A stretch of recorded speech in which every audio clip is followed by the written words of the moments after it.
How do you reduce the probability of cyber incidents? Hi, I'm Jimmy Dane with Curiosity, your hopeful cybersecurity guide. Today in this video, I'm going to share with you my thought process on how to identify vulnerabilities through a threat-driven, risk-based approach so that you can 1. Reduce the probability of cyber incidents, and 2. Minimize the impact to your organization in the event of a cyber incident so that you can enable your organization to meet its business objectives. So let's get started. There are 9 boxes here. I'm going to explain to you what they are, starting with this first box, and then we're going to end up with this one. With any cybersecurity framework or risk management framework that we're using, the first thing first is that we need to identify the asset that we want to protect, because we can't protect what we don't know. Similarly, we can't manage what we can't measure. So first thing first is asset identification. Asset is information or information systems within your organization.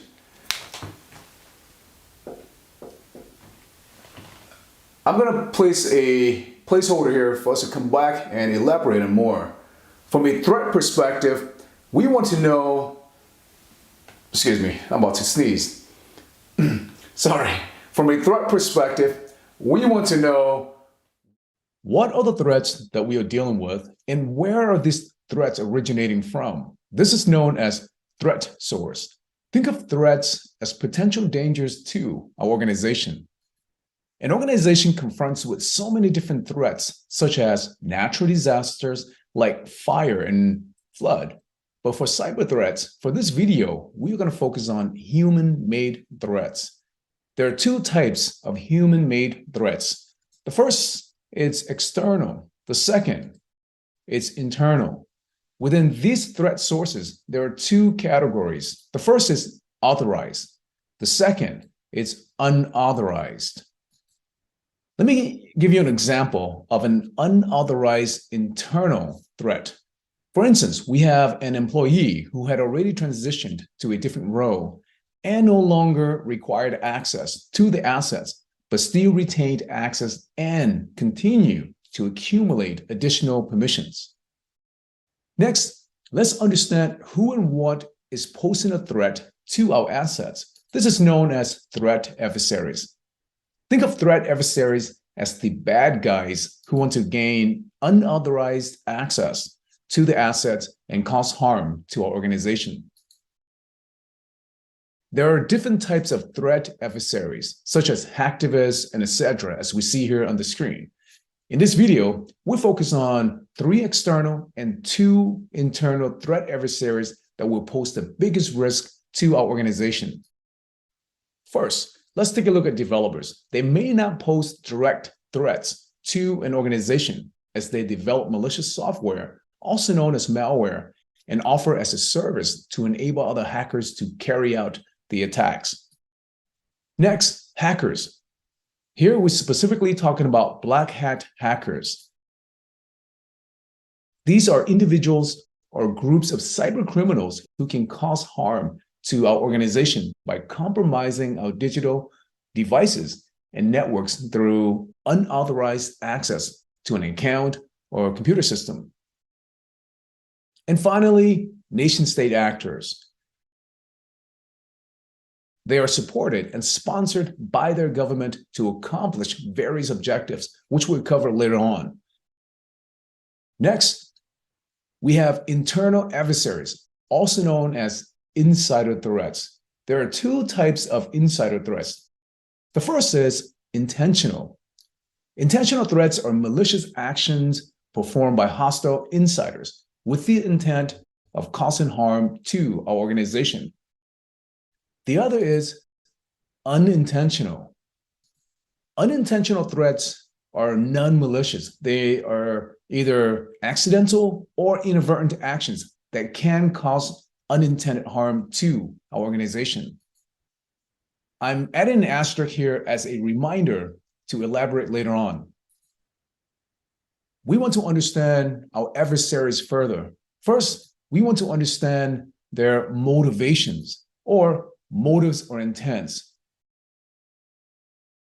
What are they motivated by? In general, the three adversaries we're focusing on are typically motivated by geopolitical, profit, and discontent. We can group their motivations into three areas: FPP, financial, political, and personal gains. Yes, another acronym here. Let's understand each threat adversary's motives. Developers are mostly motivated by financial. For example, the DarkSide developer group that's linked to the Colonial Pipeline's ransomware hacking was motivated by financial gains.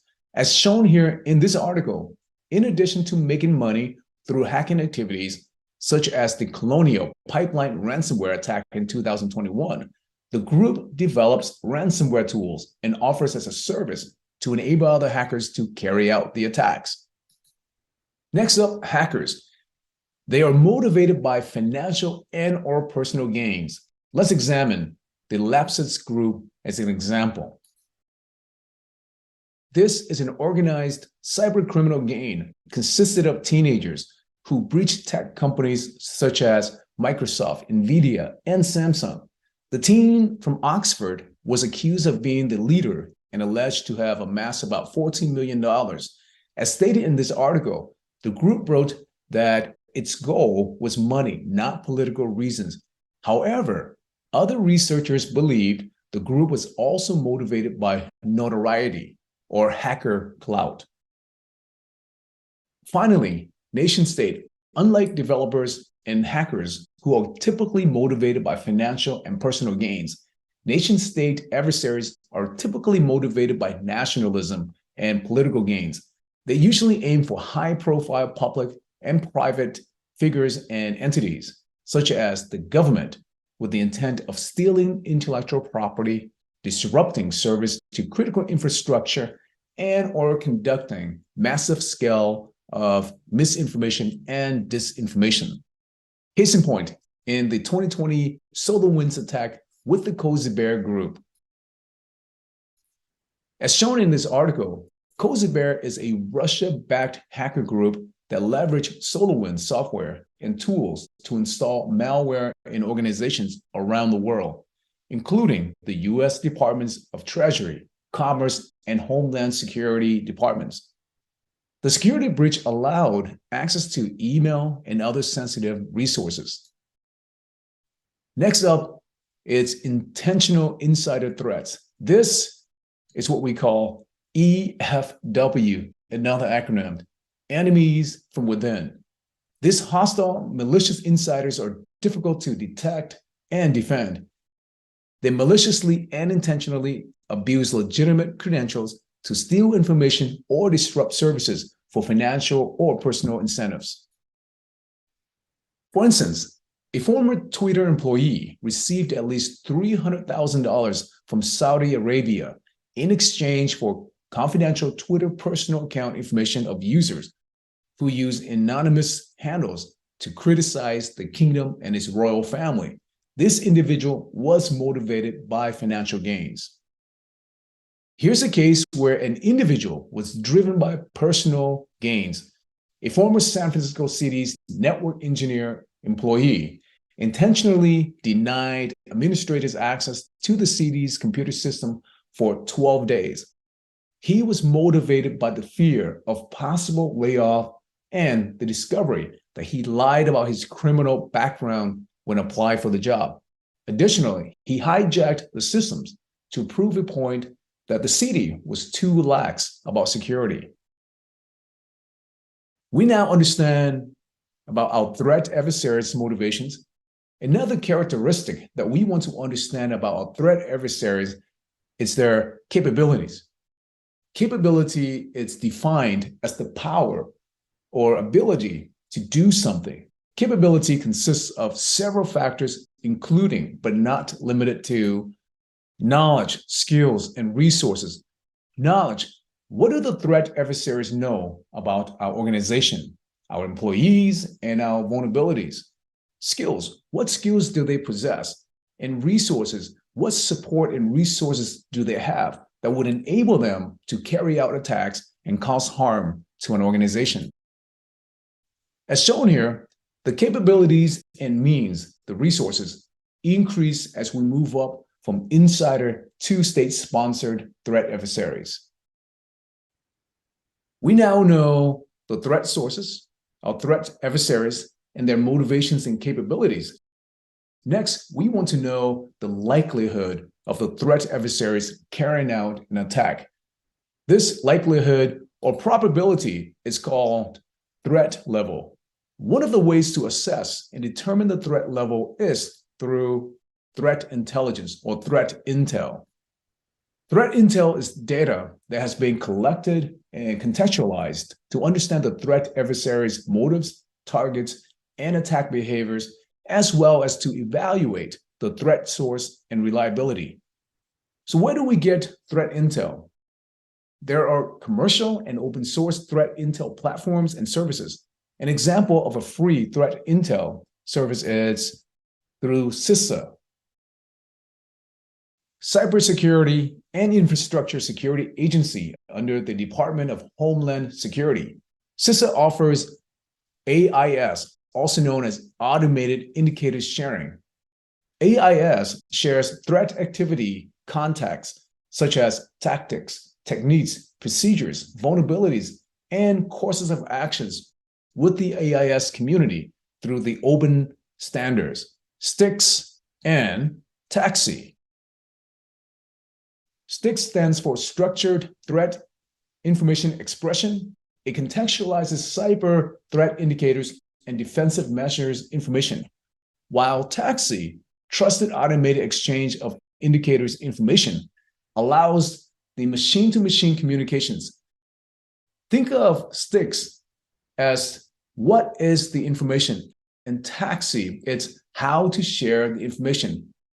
Another service that CISA offers is CISCP, Cyber Information Sharing and Collaboration Program. This is an analyst-to-analyst sharing of threat and vulnerability information service. Membership for IAST and CISCP is free. An open source threat intel sharing platform that is worth exploring, it's MISP, Malware Information Sharing and Threat Intelligence Sharing Platform. The software is free to use. Data format and API are completely open standards and supported by the community and professional services. Another two sources are logs and people. Logs contain valuable information that can help us discover and assess potential threats. People in our organization or in our network can provide threat intel, especially our engineers and frontline team members. We now know our threat sources, our threat adversaries, their motivations and capabilities, and the threat level. What we want to know next are the vulnerabilities that our threat adversaries will likely to exploit to compromise our assets. Vulnerabilities are weaknesses with PPT, people, process, and technology that can potentially be exploited by our threat adversaries to cause harm to our organization. We elaborate further on vulnerability as it's a key topic of this knowledge sharing session. Next, we want to know the methods or pathways in which our threat adversaries will likely to exploit the vulnerabilities. This is called attack vector. In order to protect, detect, and defend our assets, we need to think like our adversaries and anticipate their moves. We can use the MITRE ATT&CK framework. It's a globally accessible knowledge database of adversary tactics, techniques, and based on real-world observations. For example, this is the attack matrix for enterprise. We can see the techniques our adversary may leverage to carry out an attack. The adversary may fish for information in the reconnaissance pillar and then compromise accounts in the resource development pillar, and then conduct phishing in the initial access pillar and move down to the exfiltration pillar. Another helpful resource is the Lockheed Martin Cyber Kill Chain. This framework explains how threat adversaries can move through the networks to identify vulnerabilities that they can then exploit. The framework is divided into 7 stages, starting with the reconnaissance. This stage involves researching potential targets to gain knowledge, such as finding known vulnerabilities, exploring existing entry points, and etc., followed by weaponization all the way through the actions and objectives phase. We now have some ideas on how our threat adversaries may carry out attacks. The next question is, where will they attack? This is known as attack surface. Attack surface are all possible points of access that are susceptible to attacks that our threat adversaries could use to gain foothold into our organization's network. Given our finite resources, we need to be strategic and judicious in how we use our resources to protect our assets. From a risk-based standpoint, we need to prioritize the assets that need protection and reduce the attack surface. We do this by classifying and categorizing assets based on information and information systems, sensitivity, and criticality. Classifying and categorizing is not only important for prioritization, but also a vital part of data lifecycle management. It can help ensure an organization adheres to its own data handling guidelines and complies with local, state, and federal regulation requirements as well. Here is an example of the military data classification label. Looking at the chart from a risk perspective, we would want to invest our resources to provide heightened focus and protection, starting with the top secret first, then secret, and then confidential. Here's an example of a private data classification. The classification may differ from one organization to the next based on business requirements. Another element to aid with prioritization is the CIA triad.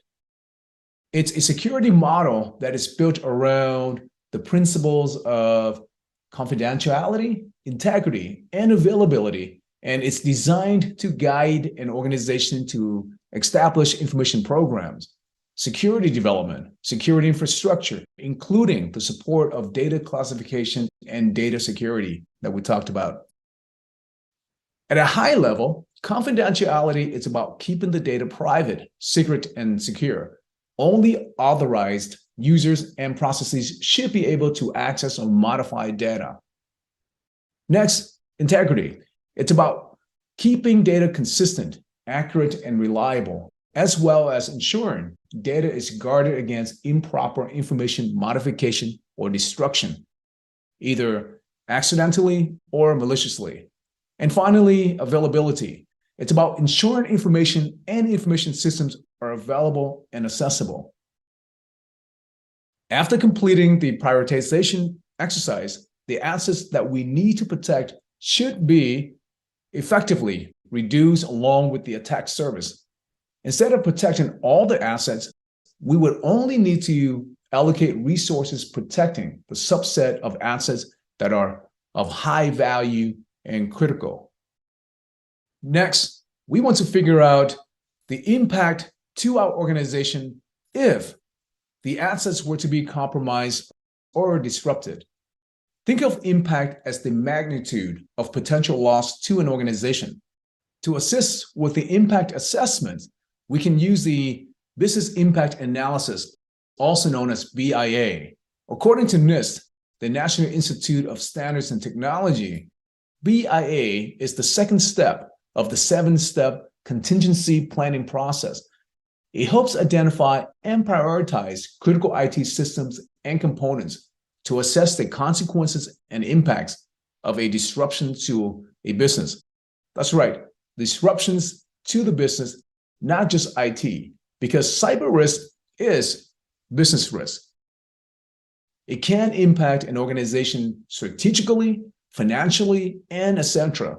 When we talk about risk, think of risk as potential loss or opportunity to an organization. The way to calculate risk is by taking the probability of an event occurring and multiplied by impact. But how do we calculate cyber risk? We will multiply threat and vulnerability and divide by probability and impact. Continuing with risk, every asset has potential inherent risk. This is the amount of risk exists in the absence of any security controls. How do we address risk? There are 4 common risk treatment options: accept, avoid, mitigate, and transfer. Starting with the bottom left, accept, retain risk without doing anything about it, and then moving to the top, transfer or share risk to another party, such as cyber insurance company. And to the right, avoid, stop performing certain tasks or processes if risks are too significant to mitigate with any other options. And finally, the bottom right, mitigate or reduce risk by implementing controls. Choosing a risk treatment option is influenced by many factors, such as costs and benefits, maturity of an organization, and etc. That said, risk mitigation is the most common risk treatment option. To mitigate risk, we implement 3 types of security controls. First is the physical controls.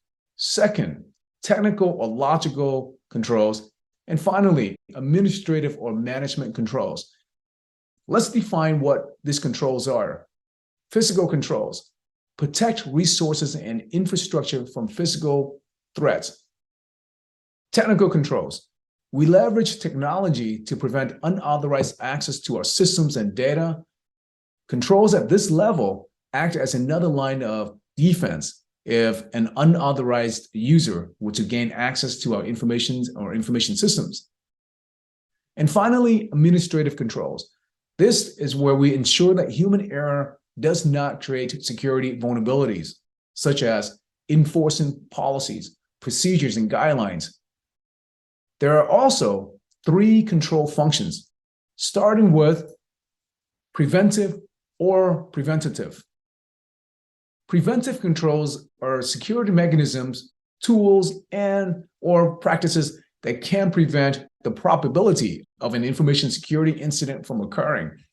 These controls allow for proactive approach and build a security-first culture. Let's see how the control functions and the security controls work together. For example, for physical controls, we would use locks to prevent people from entering server room or ID badge to get into the building. For technical controls, we would implement firewall to block malicious IPs, patching, hardening, access controls, and encryption.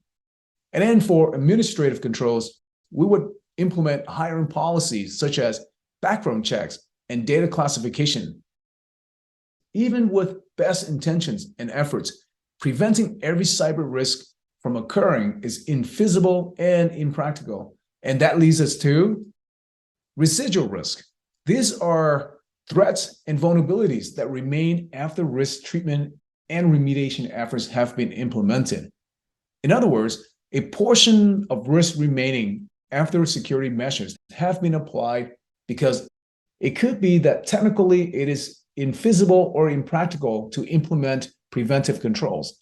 In this case, implementing potential temporary alternatives or compensating controls to address any residual risk is needed. Another control function is detective controls. They are after the fact. They are designed to identify anomalies or malicious activities and alert on these activities for visibility. They can also help to determine whether existing preventive controls are working as intended. Examples of detective controls include, for physical controls, we use surveillance cameras. For technical controls, we implement intrusion detection systems, logs. And for administrative controls, we review access rights on a regular cadence. And finally, the last control function is the corrective controls. These controls come into play after an information security incident or a problem has been detected. They remedy flaws, make improvements, and guide corrective actions. Examples of corrective controls are, for physical controls, reissuing access cards. For technical controls, update vulnerability patching program. And finally, for administrative controls, implement a business continuity and disaster recovery plan if one is not available. Let's turn our focus to insider threats for a moment. According to Statista and Gartner, forecasted spending for information security related was around $150 billion in 2021, mostly in technologies, as shown here in this chart. I would imagine this number is a lot higher in 2022. With this staggering amount of money spent on information security, the question is, why are there still so many security incidents occurring? According to Code 42, a cybersecurity software company specializing in insider risk management reported that 60% of data breaches originated from employees, while Verizon reported 82% of breaches involved human element. This means that there is opportunity to allocate investments and resources into reducing human risk, such as providing more robust security awareness training, as well as providing secure coding training for engineers and developers. Software vulnerabilities aren't the problem. Software vulnerabilities are just the symptoms of the problem. The focus should be on addressing root causes rather than the symptoms. This is a great segue into vulnerability. One of the ways to identify vulnerabilities is through DevSecOps, short for Development, Security, and Operations. It's the concept of shifting security left. It's a development practice and process that integrates security initiatives at every stage of the software development lifecycle to deliver robust and security applications. In application security, this means introducing security earlier into the software development lifecycle. It also expands the collaboration between development and operation teams to integrate security. A few tools and practices that support and ensure code is free from coding errors and safeguard against software security vulnerabilities include SAST, Static Application Security Testing. It often refers to as the white box testing approach, which analyzes the application from the inside. Adding SAST to the CI/CD pipeline automated tools enables scanning and analyzing application source code, binaries, code flaws, while the application is inactive to find security weaknesses or vulnerabilities, such as OWASP top 10 before releasing the application to production. In my experience, SAST contains high level of false positives. So it's important to take this into consideration before blocking the code from moving into the next development lifecycle, because this will have real material negative impact on the development experience and development velocity. Next, DAST, Dynamic Application Security Testing, also known as the black box testing approach. It's testing from the outside with no knowledge of the application. It simulates external attacks on a live application, checking for vulnerabilities. DAST does not access source code or find vulnerabilities in source code like SAST. It usually runs toward the end of the development lifecycle. The way that it works is during runtime, DAST mimics adversarial behaviors, analyzes the whole application as it runs.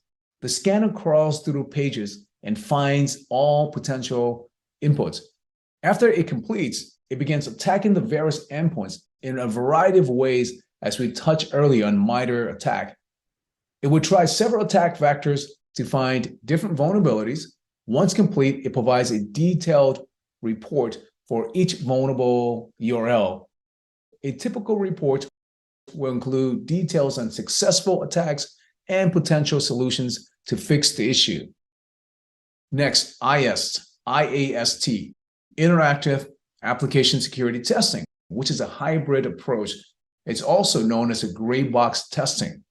IAST is designed to address the shortcomings of SAST and DAST by combining elements of both approaches.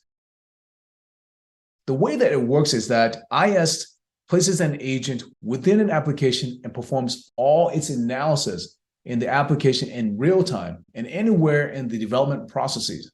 It doesn't need additional scans as it continuously monitors applications and detects vulnerabilities in real time in the background while functional testing occurs.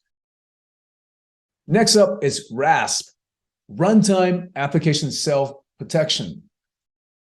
It's designed to detect attacks against an application in real time. It relies on both real-time attack detection capability and application behavior awareness. Once an application is running, RASP can protect it from malicious input or behavior by analyzing the application's behavior and the context of that behavior. By using the application to monitor its behavior constantly, attacks can be instantly identified and mitigated without human intervention. When a security event occurs in an application, RASP takes control of the application and fixes the problem.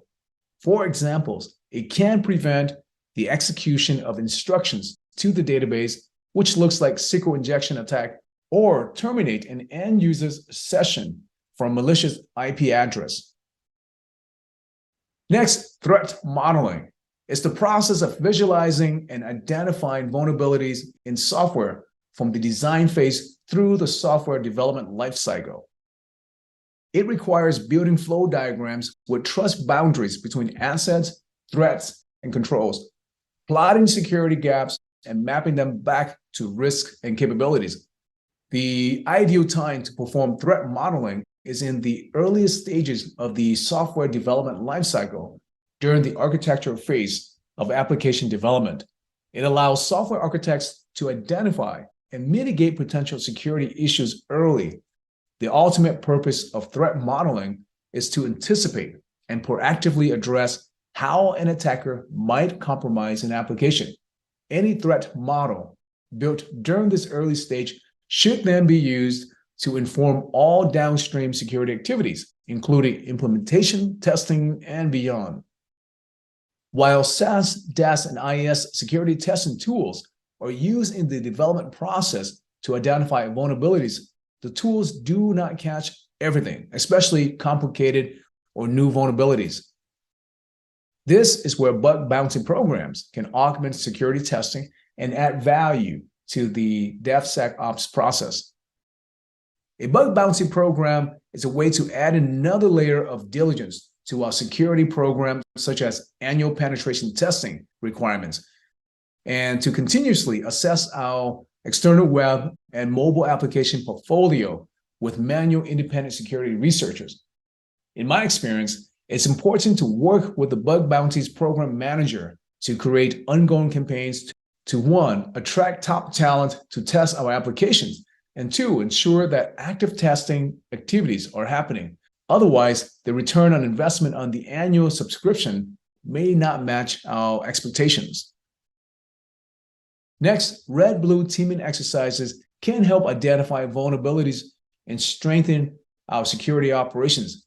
Establishing red, blue, and purple teams may not be practical or feasible, depending on an organization's maturity level, resources, and skills. Red team.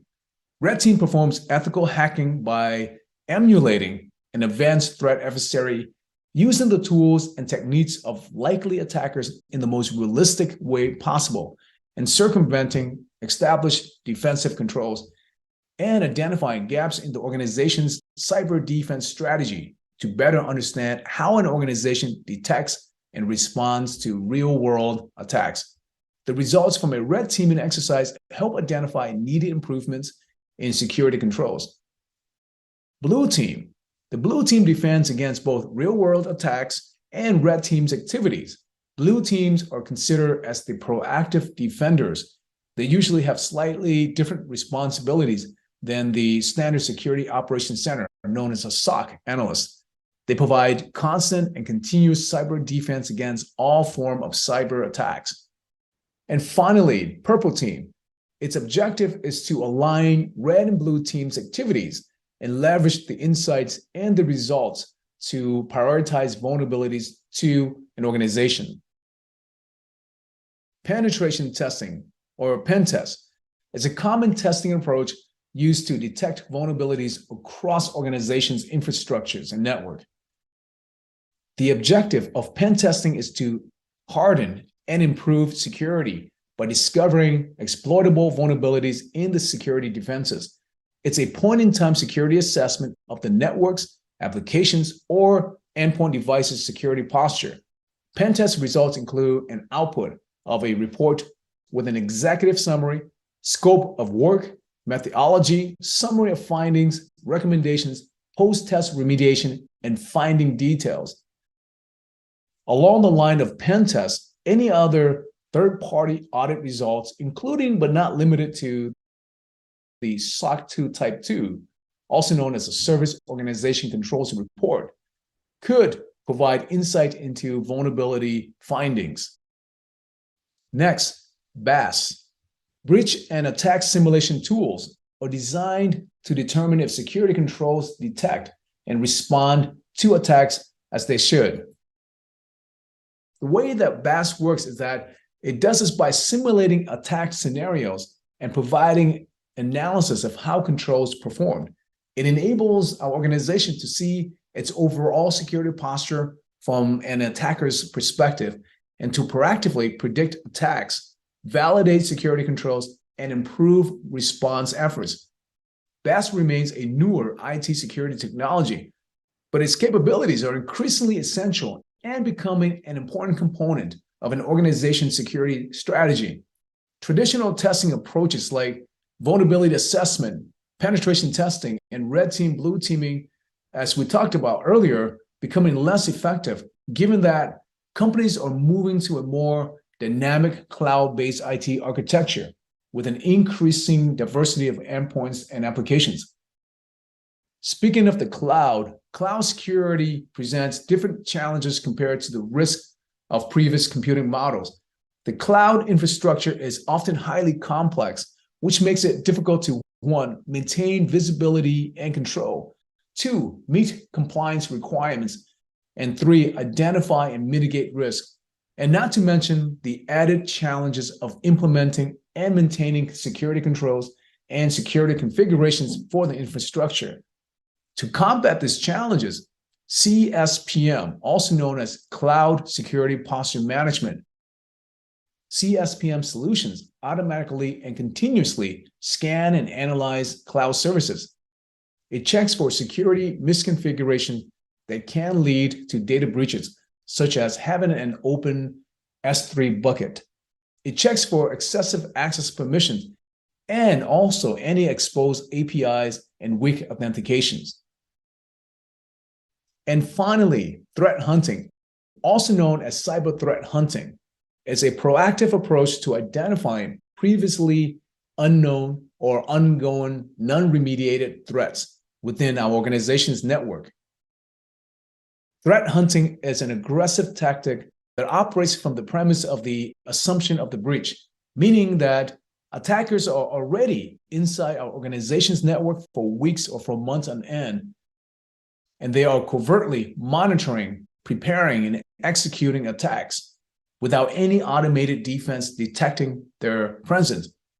Threat hunting stops these attacks by seeking out covert indicators of compromise so they can be mitigated before any attacks achieve their objectives. A successful threat hunting program requires 1, highly skilled IT security professionals, 2, established security incident and event management systems, a robust data collection process, and finally, security analytics tools in place. Depending on an organization's maturity level, it's not feasible to have a threat hunting program. Therefore, outsourcing these activities to a third party such as an MDR, managed detection and response provider, would make sense. MDR is a service that continuously monitors, prioritizes, and responds to cybersecurity threats with dedicated, highly skilled security analysts assigned to an organization. MDR allows for investigation by hands-on, expert-skilled in threat hunting and incident management who can deliver actionable outcomes. The actions can range from gathering relevant logs and data to contextualizing information and prioritizing threats and to analyzing, investigating, and responding to cybersecurity incidents. Okay, now that we have gone through the process of identifying cyber risk in our organization, where do we go from here? We need to have a risk register or risk ledger. The risk register provides insights into risk management and risk analysis activities in our organization. The risk register should include information such as detailed description of the risk being identified, the analysis that we conducted to measure and understand the impact to our organization, detailed risk mitigation strategies and plan, detailed strategy and plan on tracking and monitoring the risk, and finally, a detailed risk reporting plan. Risk reporting is important, particularly when reporting to our organization's executives and board of directors for their awareness, prioritization, and budget approval. Risk reporting becomes critically important for public companies because the Securities and Exchange Commission, SEC, now requires public companies to report on any material cybersecurity incidents, as well as the board of directors have oversight of the cybersecurity risk in an organization. This is an example of a risk register. A final comment about the risk register is that it's not only a business record reflecting the history and findings from risk assessments. The lack of a risk register would indicate that our organization may be a compliance-based, or worse yet, an asset-based or ad hoc. These approaches are signs of lower maturity where our organization's security posture is mainly reactive and do little planning. To close out, I'd like to leave you with some resources to deepen your understanding on topics we covered in this video. The first source is the NIST-CSF, also known as the National Institute of Standards and Technology. The framework integrates standards and best practices to guide and enable organizations to understand their cybersecurity risk, reduce the risk with customized measures, and respond and recover from cybersecurity incidents. Followed by the NIST Special Publication 837, which provides guidelines for applying the risk management framework to federal information systems to include performing security categorization, selecting and implementing security controls, completing security controls assessments, getting information security authorization, and implementing security continuous monitoring. Next, along with this, it's the NIST Special Publication 839, Managing Information Security Risk, is the governance for an organization-wide program. It uses a three-tiered approach, starting with the top level one, organization tier, establishing of a top-level risk responsibility and risk management strategy. Next level down is level two, the mission and business process tier. It's about separating the critical processes and having redundancy of critical processes for business resiliency purposes. And finally, level three, the information systems tier, is to ensure risk assessment and adequate security controls are applied at the beginning of information system lifecycle. Speaking of security controls, NIST Special Publication 853, Security and Privacy Controls for Information Systems and Organizations. It provides a catalog of 20 security and privacy control families, as shown here on the screen, that are required for all U.S. federal information systems. And finally, the 853A and 853B. Let's start with the 853A, Assessing Security and Privacy Controls. It provides a methodology and a set of procedures for conducting assessments. and the 853B Control Baseline of Information Systems and Organizations. It provides guidance on 3 security control baselines for low, moderate, and high impact for federal systems. Next, the CIS controls. It consists of 18, originally 20 key actions called Critical Security Controls, CSC. They are divided into 3 categories: basic, foundational, and organizational. Implementing these controls can help reduce the risk from coding mistakes, weak authentication, insecure design, insecure infrastructure, and other vulnerabilities that attackers use to access sensitive data and systems. Next, the CSA-CCM stands for Cloud Controls Matrix. It's a cybersecurity control framework for cloud computing. It has 197 control objectives that are structured in 17 domains, covering all key aspects of cloud technology. It can be used to assess cloud implementation and select the appropriate security controls for an environment. And finally, if you are in the financial services industry, then leveraging the FFIEC Information Technology Handbook is a must to improve your organization's overall security posture. FFIC stands for Federal Financial Institutions Examination Council. Bank examiners use these booklets as guidance to assess the level of security risk to a financial institution's information systems and evaluate the adequacy of the information security program's integration into the overall risk management. Finally, we touch on SAST, DAST, and vulnerability scanning services and capabilities. Here are some open source tools that may be helpful for your organization. The first is Find Security Bugs. It covers OWASP Top 10 and Common Vulnerability Environment, also known as CVE. It can map defects that it finds back to known vulnerabilities. Next, OWASP ZAP, also known as ZAD Attack Proxy. It's an open source dynamic scanner, meaning that it's going to spider a site and try to hack it. It will look for areas where it can input data and try to manipulate the form and hack its way into the application. Next, SQL Map. It's an open source penetration testing tool used to detect SQL injection vulnerabilities. And finally, OpenVAST. It's a vulnerability scanner that can be used to run routine scan on external network.